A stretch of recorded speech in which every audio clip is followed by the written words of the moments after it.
Why are we doing what we're doing, and what do we want women to know? We see you, sis. And now we are going to welcome our guest, Coralie McEachron. Now, I will tell you, I was super excited to learn that you were going to be a new columnist in the magazine. And I shouldn't be this excited to talk about sex, but I am, and I don't know why. So we're going to break that down today, right? Because you're also a therapist, so maybe you can help me understand. Why am I so excited to talk about this? I think there's a couple reasons, but I'll let you diagnose me, okay? The main thing is because I think that so many women are in different journeys where they are with sex. Either they're not having it, maybe they're having too much of it, if that's a thing. Maybe they are making the decision not to have it and they're getting ready to go venture back out in the world, and so much has changed. So I'm really looking forward to this conversation. And for those of you tuning in, make sure you check out Coralie's column about sex in the Today's Woman December issue. All right, girl. So first, just tell me a little bit about how you landed in this field.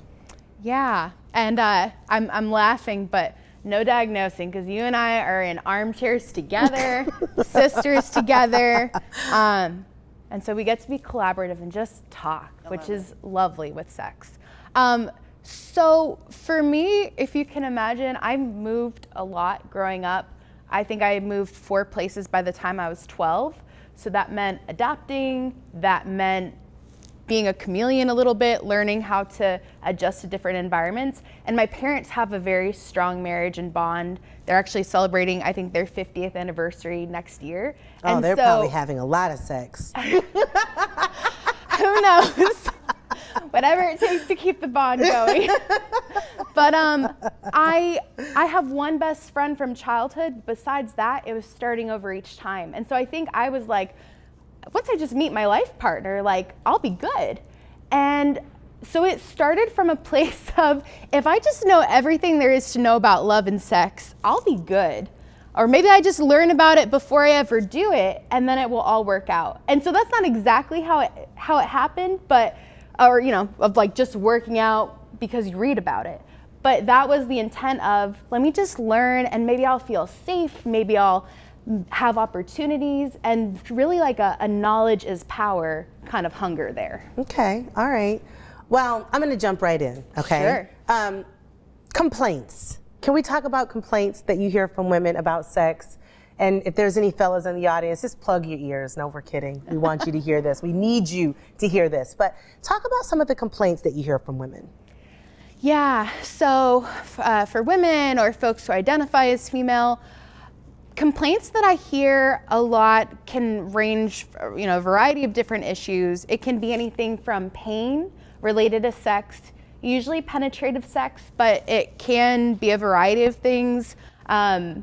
It also may include like desire discrepancies. One partner has a higher level of desire and the other partner has it much higher or much lower. And that's usually where you see an issue, is when partners have different levels of desire, because if they had the same level, there's really not an issue.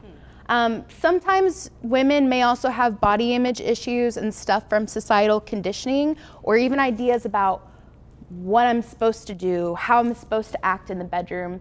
And then another one that I see with having a lot of different roles, being the one to hold, kind of the manager role of the household, or being a mom, or maybe doing more of the household chores and working full time. That a lot of people are tired, and so trying to think of like, how can I fit in this thing that feels or seems really important, and also I'm stretched so thin as it is. Okay, so different appetites for sex. I can see how that might be a little bit of a problem. Yeah. What are some words of wisdom that you give? Because at the end of the day, what does that look like, right? Somebody wants to have sex every day. Somebody wants to have sex a couple times a day. I've heard the gamut, right? So what sort of advice do you give to try to help partners get on the same page? Yeah, so I can say a brief bit here, but like in the therapy room, it isn't necessarily me giving advice, but helping partners come to their own wisdom and their own meeting in the middle of what's possible. I would say some of it starts with expanding what sex is.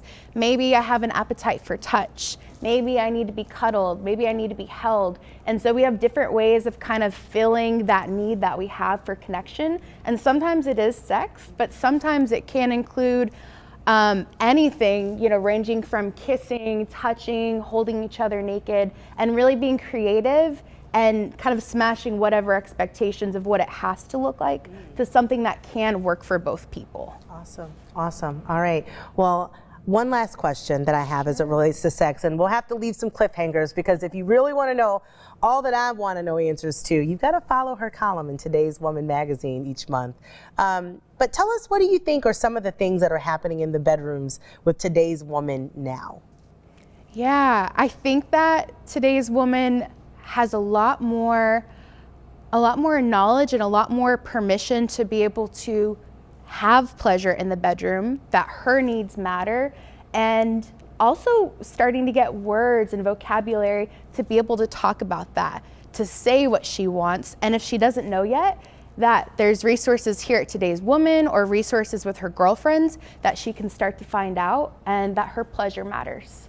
I love that. Our pleasures matter. Our pleasures matter.